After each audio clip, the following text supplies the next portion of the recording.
Different parts of C language. तो lecture 4 इसी basics इन सी में आगे कंटिन्यू करते हैं हम लोग।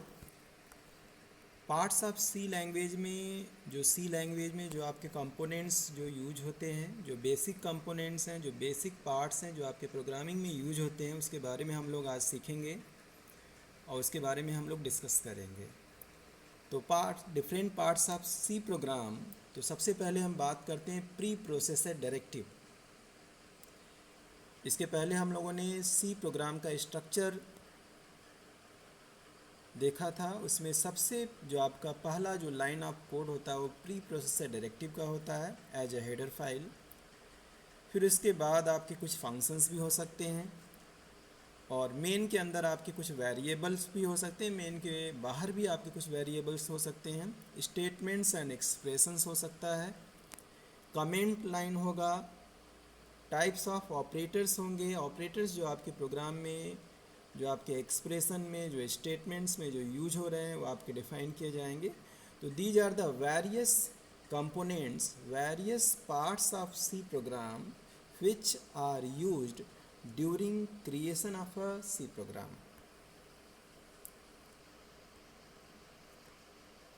All these are essential parts of a C language program. तो प्री प्रोसेसर डायरेक्टिव की बात करते हैं। तो प्री प्रोसेसर डायरेक्टिव है क्या?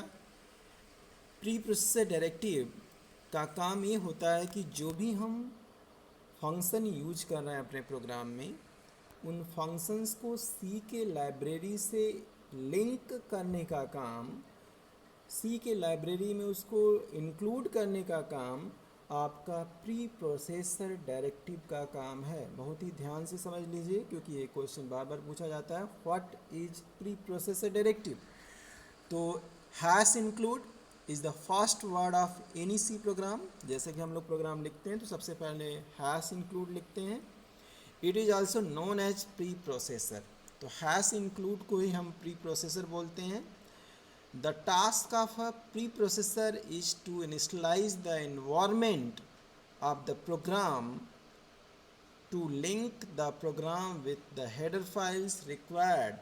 तो पहले ही बताया था कि जो प्री प्रोसेसर डायरेक्टिव है as a header file, as a hash include, आपके प्रोग्राम में सबसे पहला लाइन लिखा जाता है और इसका काम ये है कि जो भी आप अपने प्रोग्राम में वेरिएबल्स, जो भी फंक्शंस जो यूज कर रहे हैं उनको सी के लाइब्रेरी में लिंक करने का काम करता है।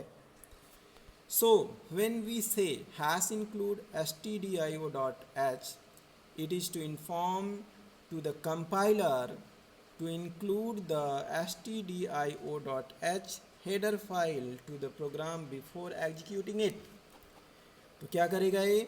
जो आपका जो प्री प्रोसेसर आपका डायरेक्टिव है, जो प्री प्रोसेसर आपका as a header file use किया गया है, ये कंपाइलर को बताएगा, इन्फॉर्म करेगा कि जो भी आपके प्रोग्राम में जो आपके फंक्शंस यूज किए गए हैं उनका मीनिंग वहाँ से लिया जाएगा, सी के लाइब्रेरी से उसको वहाँ से लिंक किया जाएगा before executing the program. Understand? Good. Header file, header file जो प्री प्रोसेसर डायरेक्टिव है, तो हेडर फाइल आपके कई तरह के हेडर फाइल्स होते हैं। कुछ आपके मैथमेटिकल फंक्शंस के लिए हेडर फाइल होते हैं, कुछ आपके इनपुट आउटपुट फंक्शन के लिए हेडर फाइल होते हैं। तो हेडर फाइल है क्या? Header file is a collection of built in जिसको बोलते हैं readymade, ready to eat functions, ready-made functions which we can directly use in our program, जो कि आपके प्रोग्राम में डायरेक्टली यूज किए जाते हैं। बिल्ट इन फंक्शन होते हैं, जो प्री डिफाइंड फंक्शन होते हैं, जो सी के लाइब्रेरी में ऑलरेडी स्टोर्ड होते हैं, जिनका मीनिंग हम हेडर फाइल से फाइंड आउट करते हैं। Header file contain definition of the functions which can be incorporated into any C program by using preprocessor hash include statement with the header file. तो header files का काम ये है, जो भी आपके प्री डिफाइंड फंक्शन हैं, जो स्टैंडर्ड लाइब्रेरी फंक्शंस हैं, उनके मीनिंग को डिफाइन करना, हैश इंक्लूड स्टेटमेंट के अंदर उनको इंक्लूड करना और उसको सी के लाइब्रेरी से लिंक करना, उनके डेफिनीशन को डिफाइन करना, इन सभी का काम हेडर फाइल का है। ठीक है, हेडर फाइल में आगे कंटिन्यू करते हैं, एग्जांपल लेते हैं। To use the printf function, printf एक आउटपुट फंक्शन है, एक स्टैंडर्ड लाइब्रेरी आउटपुट फंक्शन है। प्रिंटफ आपका जो फंक्शंस है ये है आपका प्रिंटफ फंक्शन, एक स्टैंडर्ड आउटपुट लाइब्रेरी फंक्शन है जो ऑलरेडी प्री डिफाइंड है in a program which is use to display anything on the screen. Printf का काम ये है कि जो भी स्टेटमेंट आप प्रिंटअप फंक्शन के अंदर कंट्रोल स्ट्रिंग के अंदर जब लिखेंगे तो उस स्टेटमेंट को आउटपुट स्क्रीन पे डिस्प्ले करने का काम, आउटपुट फाइंड आउट करने का काम प्रिंटअप फंक्शन के माध्यम से होगा।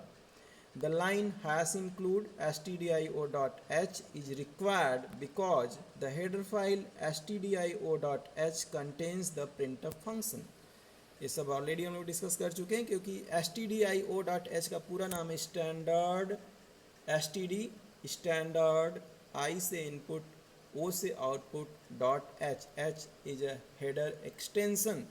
तो जितने भी आपके इनपुट और आउटपुट फंक्शन हैं वो stdio.h से डिफ़ाइन होंगे, सी के लाइब्रेरी में उनको ऑलरेडी डिफ़ाइन किया गया है और इन्हीं हेडर फाइल के माध्यम से हम उनको लिंक करेंगे। All header files will have an extension .h। आगे एक फंक्शन होता है आपके सी प्रोग्राम में, हर एक सी प्रोग्राम में एक आपका एक सिंगल फंक्शन हमेशा कॉमन होता है, उस फंक्शन का नाम है मेन फंक्शन। तो मेन फंक्शन क्या है? Main function is a function that must be there in every C program. हर एक प्रोग्राम में आपका एक मेन फंक्शन जरूर रहेगा, जरूर प्रेजेंट रहेगा, बिना इसके आपका प्रोग्राम एग्जीक्यूट नहीं होगा। Everything inside this function in a C program will be executed. जो मेन फंक्शन है, मेन फंक्शन के जो आपका जो बॉडी ऑफ द जो आपका स्टेटमेंट्स है, इसके अंदर जितने भी आपके स्टेटमेंट्स, एक्सप्रेशंस, फंक्शंस, वेरिएबल्स है, उन सभी को एग्जीक्यूट आपका मेन फंक्शन करता है। In the above example int return before the main, आपने इसके पहले जो प्रोग्राम देखा था उसमें आपने देखा होगा कि मेन से पहले इंट लिखते हैं। क्यों लिखते हैं इंट? यदि हम मेन से पहले इंट लिखते हैं तो मतलब हमने इंट एक आपका कीवर्ड है, एक प्री डिफाइंड वर्ड है, एक रिजर्व वर्ड है जो मेन से पहले लगा है। Function is the return type of main function. तो ये क्या करेगा, जब इंट हमने लिख दिया तो ये रिटर्न टाइप बताएगा उस फंक्शन का कि मेन का रिटर्न टाइप क्या है, किस तरह का इंटीजर वेरिएबल रिटर्न करेगा तो उसके लिए इंट लगेगा, यदि फ्लोट वेरिएबल रिटर्न करेगा तो उसके लिए फ्लोट लगेगा, यदि कोई भी वैल्यू रिटर्न नहीं कर रहा तो उसके पहले वॉइड लगेगा। We will discuss about it in detail later. इसके कई आपके फ्लेवर्स हैं, कई वेराइटीज़ हैं मेन फंक्शंस को लिखने का। Will discuss about it in later. The curly braces just after the main function encloses the body of the main functions. आपने देखा होगा प्रोग्राम में कि जैसे ही हमने इंट मेन लिखा उसके बाद एक ओपनिंग कर्ली ब्रैसेस होता है, उसके अंदर आपके different variables, expression, statement, functions होते हैं और लास्ट में रिटर्न 0, उसके बाद हम कर्ली ब्रैसेस क्लोज करते हैं। तो ये इनक्लोज करता है आपके फंक्शंस को, main functions. There are various ways, many ways to write main functions in a C program. हम केवल जैसे यहाँ पे लिखा हुआ है 3 तरीके से यहाँ पे लिखे हैं, यहाँ पे कि पहला आपका मेन लिखा है, दूसरा इंट मेन लिखा है, तीसरा वाइड मेन लिखा है। तो जो फर्स्ट मेन लिखा है तो इसका कोई रिटर्न टाइप नहीं है, कोई रिटर्न डेटा टाइप नहीं है। दूसरा जो आपका इंट मेन लिखा है, इसका इस फंक्शन का, मेन फंक्शन का रिटर्न टाइप इंट है। और तीसरा जो मेन फंक्शन है इसका return type void, void means null, कुछ भी नहीं। Empty parenthesis, empty parenthesis indicates that the function has no argument। Main parenthesis है, उसके अंदर कोई भी आर्गूमेंट नहीं है, एम्प्टी है। इंट मेन, इसमें भी आपका पैरेंथेसिस एम्प्टी है एंड वाइड मेन पैरेंथेसिस आपका एम्प्टी है। तो इसका मतलब ये indicates that the function has no argument. तो हमने यहाँ पे मेन फंक्शन के बारे में डिस्कस किया है। तो मेन फंक्शन को हम यहाँ पे डिफरेंट तरीके से रिप्रेजेंट कर सकते हैं, अपने प्रोग्राम में लिख सकते हैं। कमेंट्स क्या है? कमेंट्स का यूज डॉक्यूमेंटेशन के लिए किया जाता है। जब भी हम कोई प्रोग्राम बनाते हैं तो प्रोग्राम की स्टार्टिंग में भी कमेंट दे सकते हैं, प्रोग्राम के मिडिल या कहीं बीच में दे सकते हैं और लास्ट में भी कमेंट लिख सकते हैं। तो कहीं भी हम यदि कोई कमेंट लिखना चाहते हैं तो उसके लिए हमें कमेंट लाइन स्टेटमेंट्स का यूज़ करना पड़ेगा। और दो तरीके से कमेंट लाइन स्टेटमेंट्स होता है, एक सिंगल लाइन कमेंट होता है और एक मल्टीपल लाइन कमेंट्स होता है। सिंगल लाइन कमेंट्स को हम डबल स्लैश से हम लिखते हैं, फॉरवर्ड स्लैश जो आपका फॉरवर्ड डबल स्लैश होता है उसके अंदर लिखते हैं, और जो मल्टीपल आपका जो लाइन कमेंट होता है इसको हम स्लैश एस्ट्रिक और फिर एस्ट्रिक स्लैश के अंदर इनक्लोज करते हैं। तो कमेंट लाइन का यूज बेसिकली डॉक्यूमेंटेशन के लिए किया जाता है। किसी अदर यूजर के द्वारा वो प्रोग्राम इजीली अंडरस्टैंडेबल हो, इजीली रीडेबल हो, किस पर्पस के लिए प्रोग्राम क्रिएट किया गया है, इनके लिए, इनको आसानी से समझने के लिए हम डॉक्यूमेंटेशन करते हैं। किससे डॉक्यूमेंटेशन करते हैं? By using comment, single line comment and multiple line comment के द्वारा। डेलीमीटर्स क्या है? हम सी प्रोग्राम बनाते हैं उसमें कई सारे आपके डेलीमीटर्स यूज होते हैं। स्टेटमेंट्स के बाद एक्सप्रेशंस में there are various types of delimiters are used in C program. Delimiters basically जो है वो सिंटैक्टिक मीनिंग डिफाइन करता है सी लैंग्वेज में। तो delimiters are used for syntactic meaning in C. These are as given. Colon है, double dot है तो इसको बोलते हैं कॉलन, यूज्ड फॉर लेबल। और यहाँ पे सेमी कॉलन लिखा है एंड ऑफ स्टेटमेंट। यदि कोई स्टेटमेंट लिखते हैं तो उसको एंड करने के लिए, उसको टर्मिनेट करने के लिए हम सेमी कॉलन यूज करते हैं। पैरेंथेसिस, किसी एक्सप्रेशन को लिखने के लिए हम पैरेंथेसिस का यूज़ करते हैं, जैसे x + y एक पैरेंथेसिस के अंदर लिख दिया मल्टीप्लाइड बाई 10। तो इस तरह के जो एक्सप्रेशंस हैं उनको डिफाइन करने के लिए, उनको रिप्रेजेंट करने के लिए पैरेंथेसिस का यूज़ करते हैं। Square bracket used for array, जब आगे एरे पढ़ेंगे तो स्क्वायर ब्रैकेट का यूज होगा जिसमें उस पर्टिकुलर एरे की साइज़ को डिक्लेयर करते हैं कि इस एरे की साइज़ कितनी है। Curly braces is used for block of statement. यदि आपका कोई स्टेटमेंट्स है उसको इनक्लोज करने के लिए, उसको ब्लॉक ऑफ स्टेटमेंट्स को रिप्रेजेंट करने के लिए हम कर्ली ब्रेसेस यूज़ करते हैं। Hash used for preprocessor directive. Hash include stdio.h। तो हेडर फाइल के पहले हम हैश जो as a preprocessor directive में यूज़ करते हैं। एंड कॉमा वेरिएबल डेलीमीटर से जो एक वेरिएबल को दूसरे वेरिएबल से सेपरेट करने का काम करता है। अच्छा, डेलीमीटर्स का जो यूज है syntactic meaning in C language में यूज होता है। तो सिंटैक्टिक मीनिंग है क्या? जैसे कि हम लोग जानते हैं कि कोई भी भाषा हो, चाहे हिंदी भाषा हो, चाहे अंग्रेजी भाषा हो, चाहे कोई प्रोग्रामिंग भाषा हो, हर एक भाषा के पीछे एक बेस होता है। उस बेस के आधार पे ही हम भाषा को सीखते हैं, उनके अलग अलग जो भी हैं तरीके सीखते हैं। तो जैसे आपका हिंदी है तो हिंदी का जो बेस है वो व्याकरण है। तो व्याकरण के पे आपका हिंदी भाषा आपका बेस्ड है। उसी तरह से अंग्रेजी भाषा है वो, उसमें ग्रामर है।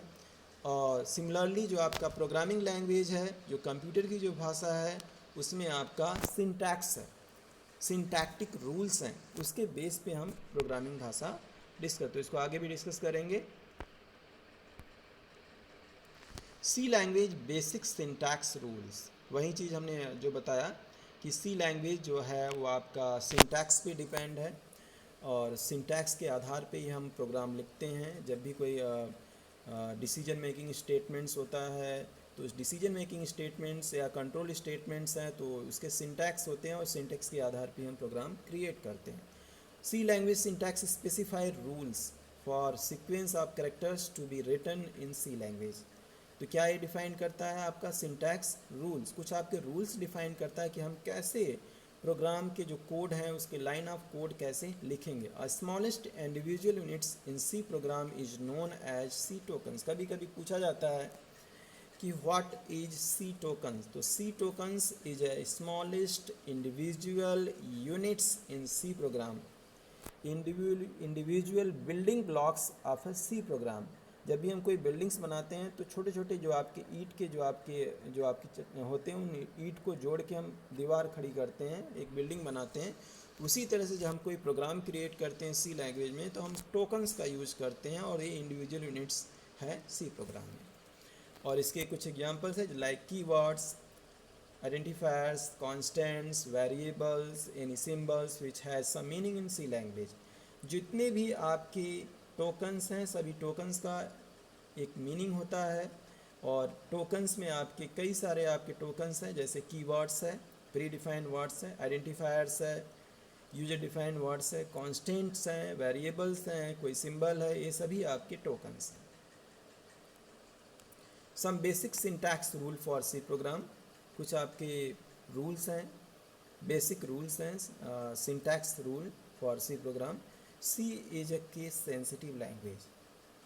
हम लोग पहले ही इसके बारे में स्टार्टिंग में ही हम लोग इसके बारे में सीख चुके हैं कि जो सी लैंग्वेज है केस सेंसिटिव लैंग्वेज है। केस सेंसिटिव का मतलब ये है कि यदि अपर केस में कोई लेटर है तो अपर केस में ही लिखा जाएगा, यदि लोअर केस में कोई लेटर है तो लोअर केस में ही लिखा जाएगा। C is a case sensitive language, so all C instructions must be written in lower case letter। ठीक है, लोअर केस लेटर्स में ही हम सभी इंस्ट्रक्शंस लिखेंगे। All C statement must end with a semicolon, जितने भी आपके स्टेटमेंट्स हैं उनको हम सेमी कॉलन से टर्मिनेट करेंगे, उनको एंड करेंगे। यदि नहीं करते हैं, सेमी कॉलन नहीं लगाते हैं, तो आफ्टर कंपाइलेशन आपका जो कंपाइलर है एरर शो करेगा, एरर आपका रिटर्न करेगा। White space used in C to describe blanks and tabs. White space क्या है? दो वेरिएबल्स हैं ए और बी। ए और बी को हम यदि हम ए और बी को अलग अलग दिखाना चाहते हैं तो इनके बीच में ए स्पेस बी, तो जो स्पेस है उसी स्पेस को हम बोलते हैं वाइट स्पेस। कभी कभी आपसे डायरेक्टली पूछ लिया जाता है कि what is white space. Tab से हम वाइट स्पेस देते हैं, जो आपका ब्लैंक स्पेस होता है उसी को हम वाइट स्पेस बोलते हैं। White space is required between keywords and identifier. Keywords में और आइडेंटिफायर में जब हम इसको लिखते हैं तो वहाँ पे वाइट स्पेस की ज़रूरत पड़ती है। एग्जाम्पल्स, यहाँ पे एग्जाम्पल लिया गया है, प्रोग्राम का एग्जाम्पल है। इसमें आपके कुछ कीवर्ड्स हैं, कुछ आपके वेरिएबल्स हैं, कुछ फंक्शंस हैं। ठीक है, तो जैसा कि यहाँ पे डिफ़ाइन किया गया है, including header files has include stdio.h, ये आपका हेडर फाइल है, प्री प्रोसेसर डायरेक्टिव है। इंट मेन क्या है? आपका एक मेन फंक्शन है जिसका रिटर्न टाइप इंट है। Must be their before main function, क्या लिखेंगे हम? इसका रिटर्न टाइप लिखेंगे, और रिटर्न टाइप हम यहाँ पे रिप्रेजेंट कर रहे हैं in curly braces, opening curly braces, int i. Int is a keyword and i is a variable. जो इंट लिखा है int एक कीवर्ड है, और इसके बाद वाइट स्पेस है, मतलब एक टैब स्पेस दिया हमने, ब्लैंक स्पेस दिया, और आई, तो ये क्या है आपका? आई एक वेरिएबल है। अब यहाँ पे सिंगल लाइन कमेंट है, डबल फॉरवर्ड स्लैश लिखा है, उसके अंदर लिखा है asking user for value.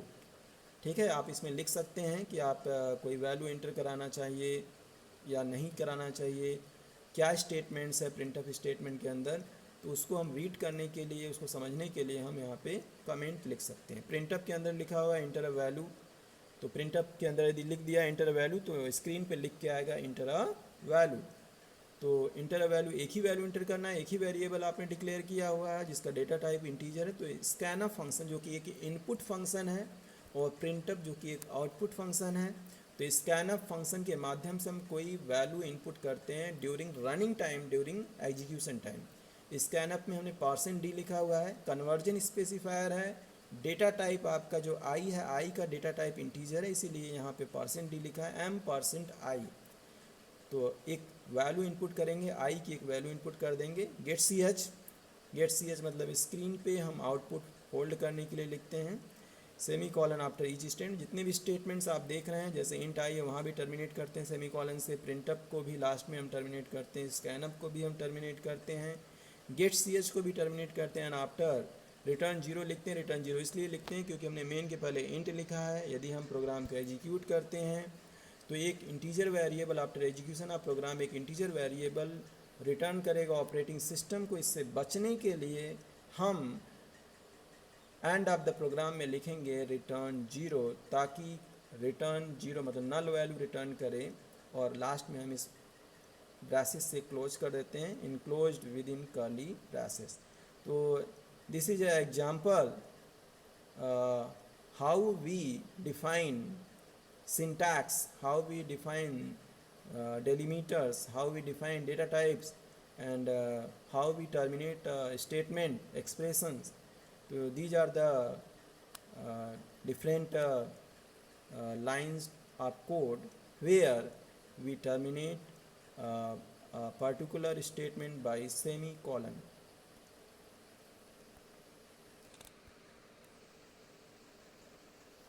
Keywords and identifier in C बहुत ही इंपॉर्टेंट है आपके एग्जामिनेशन के पॉइंट ऑफ व्यू से। Keywords and identifier in C, keywords क्या है? तो कीवर्ड एंड आइडेंटिफायर दोनों टोकन्स हैं, individual units of C. Tokens in C are defined as the smaller individual element in C and are the basic building blocks of a program, of creating a program. These are the various types of tokens. Token in classified into the following categories: tokens, keywords है, identifiers है, constants है, string literals है, special symbols है, operator. These are the various types of tokens which are used during creation of program. C keywords. तो keywords क्या है? तो keywords basically एक प्री डिफाइंड वर्ड्स है, एक रिजर्व वर्ड्स है जो ऑलरेडी सी के लाइब्रेरी में स्टोर्ड है, जिनका मीनिंग ऑलरेडी सी के लाइब्रेरी में डिफाइन है, और उन कीवर्ड्स को हम चेंज नहीं कर सकते हैं, अपने हिसाब से नहीं बना सकते हैं। एज इट इज़ जो डिफाइन किए गए हैं कीवर्ड्स, उनको हम उसी रूप में, उसी प्रारूप में हम यूज करते हैं। Keywords are predefined or reserved words that have special meaning in C language. The meaning of C language keywords has already been described in the C compiler. Example of keywords. यहाँ पे जो ये लिखा है int, int क्या है? इसका data type है, ठीक है, और ये लिखा है आपका मार्क्स, ठीक है। तो जो int है, int is a keyword. Int क्या है? आपका एक कीवर्ड है।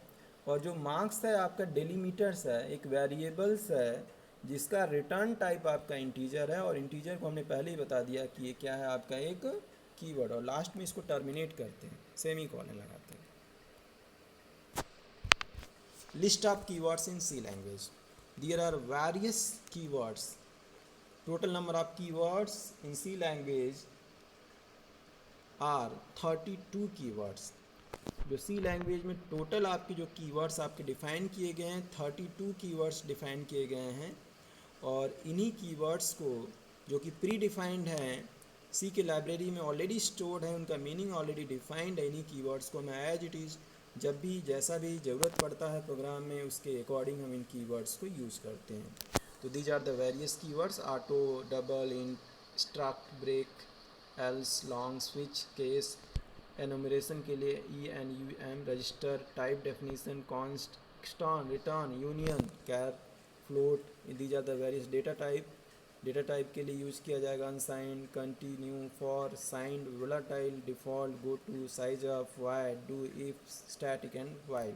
These are the various keywords and total number of keywords are 32 keywords in C language. Variables, तो जो हमने पहले डिस्कस किया था कि जो आपके कीवर्ड्स हैं, वेरिएबल्स में दो आएंगे, कीवर्ड्स आएंगे और आइडेंटिफायर्स आएगा। तो कीवर्ड्स में क्या है आपका? इंटीजर, फ्लोट और कैरेक्टर। जो डेटा टाइप्स हैं वो कीवर्ड्स हैं। आइडेंटिफायर जैसे हमने कोई वेरिएबल डिक्लेयर किया, नंबर, वैल्यू, अल्फ़ाबेट्स, या इसके पहले एग्जांपल में लिया था इंट मार्क्स, तो इस तरह के जो आपके वेरिएबल्स होंगे वो आइडेंटिफायर्स कहलाएंगे। What are C identifiers? जो यूजर जो वर्ड अपनी तरफ से जो बनाएगा, जो लिखेगा, उसको हम बोलते हैं आइडेंटिफायर्स। लेकिन आइडेंटिफायर्स को भी लिखने का रूल्स होता है ना। ऐसे ही नहीं हम कोई भी आइडेंटिफायर्स लिख लेंगे, उसके लिए एक प्रॉपर रूल है, उन प्रॉपर रूल को फॉलो करके ही हम आइडेंटिफायर डिफाइन करते हैं, आइडेंटिफायर डिक्लेयर करते हैं। In C language identifiers The names given to variables, constants, functions and user defined data. हमने पहले बताया कि जो आइडेंटिफायर्स और यूजर डिफाइंड वेरिएबल्स होते हैं. These identifiers are defined against a set of rules. कुछ रूल्स होते हैं आइडेंटिफायर्स को बनाने के लिए. तो रूल्स क्या है? पहला, identifier can only have alpha numeric character. जो आइडेंटिफायर है उसमें आपके क्या होंगे? ओनली हैव अल्फ़ा न्यूमेरिक, मतलब कुछ आपके अल्फ़ाबेट्स, कुछ आपके न्यूमेरिक कैरेक्टर्स होंगे. स्मॉल आपके A to Z या कैपिटल में A to Z 0 से 9 कुछ आपके नंबर्स, कुछ आपके अल्फ़ाबेट्स आपके होंगे. एंड अंडरस्कोर साइन, जो आपका अंडरस्कोर साइन भी हो सकता है. The first character of N identifier can only contain alphabet, मतलब किसी भी आइडेंटिफायर का जो पहला कैरेक्टर होगा कोई नंबर नहीं होगा. जो पहला कैरेक्टर होगा क्या होगा? वो या तो वो कोई अल्फ़ाबेट होगा, स्मॉल में हो सकता है या कैपिटल में हो सकता है, या फिर उसकी जगह पे अंडरस्कोर साइन भी हो सकता है. ठीक है. तीसरा जो रूल है, identifiers are also case sensitive in C. Identifier case sensitive है, मतलब एक आइडेंटिफायर आपने स्मॉल ए में लिखा और दूसरा आइडेंटिफायर आपने बनाया कैपिटल ए में, तो both are different. Small A and capital A both are different identifiers, both are not same. तो यहाँ पे लिखा है identifiers also case sensitive in C. For example, name small में एंड नेम एंड आपका capital है are two different identifiers in C. पहले बताया स्मॉल ए और capital A both are different. Keywords are not allowed to be used as identifiers. Keywords are not allowed to be used as, keywords को हम as a identifier use नहीं कर सकते. जो भी आपके प्री डिफाइंड वर्ड्स हैं, जो कीवर्ड्स हैं, उनको हम आइडेंटिफायर नहीं बना सकते. No special character such as semicolon, period, white spaces, slash और comma are permitted to be used in और एज ए आइडेंटिफायर. कोई भी स्पेशल कैरेक्टर को हम एज ए आइडेंटिफायर नहीं बना सकते. Are not permitted to be used in as an identifier. Clear. Example, कुछ यहाँ पे एग्जाम्पल लिए गए हैं. वैलिड आइडेंटिफायर्स हैं सी लैंग्वेज में, जैसे टोटल. ठीक है, यहाँ पे टोटल, या यहाँ लिखा है TOTA1 कामा AVG1 कामा डिफरेंस अंडरस्कोर 1. तो इस तरह से हम यदि कोई आइडेंटिफायर बना रहे हैं तो वैलिड आइडेंटिफायर्स कहलाएंगे. यदि हम आइडेंटिफायर में कोई कीवर्ड डिफाइन कर रहे हैं, रिजर्व वर्ड डिफाइन कर रहे हैं, तो वैलिड नहीं होंगे. जैसे इंट एक कीवर्ड है, कैरेक्टर CHAR एक कीवर्ड है. ठीक है. और कोई भी एक्सप्रेशन आपका x+y आपका आइडेंटिफायर नहीं हो सकता. जैसे x+y बीच में ऑपरेटर लगा दिया, एक स्पेशल कैरेक्टर लगा दिया, तो ये आइडेंटिफायर नहीं है, ये इनवैलिड आइडेंटिफायर कहलाएंगे. Example of keywords and identifier, int money. तो जो इंट है वो आपका कीवर्ड है और जो मनी है वो आपका आइडेंटिफायर है. Double salary.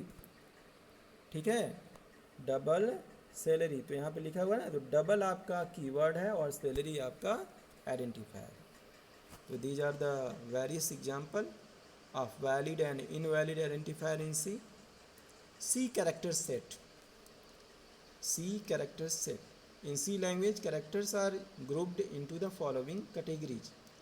तो characters को हम following categories में यहाँ पे ग्रुप कर सकते हैं. लेटर्स में आपके A to Z या capital A to Z, digits में 0 to 9.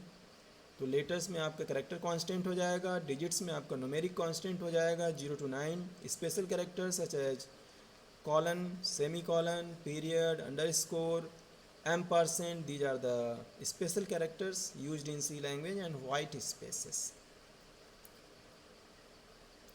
तो बस 4th लेक्चर में आज के लिए इतना ही. आप सभी लोग इसके नोट्स प्रॉपर तैयार कर लीजिएगा और इसको एक बार अच्छे से पढ़ लीजिएगा. और यदि कोई प्रॉब्लम आती है तो कमेंट लाइन में लिखिए आप लोग. और जब भी हम लोग आगे लेक्चर्स ऑनलाइन डिस्कस करेंगे, लाइव लेक्चर्स में होंगे, तो इन सभी टॉपिक्स को डिटेल में पढ़ेंगे. Thank you.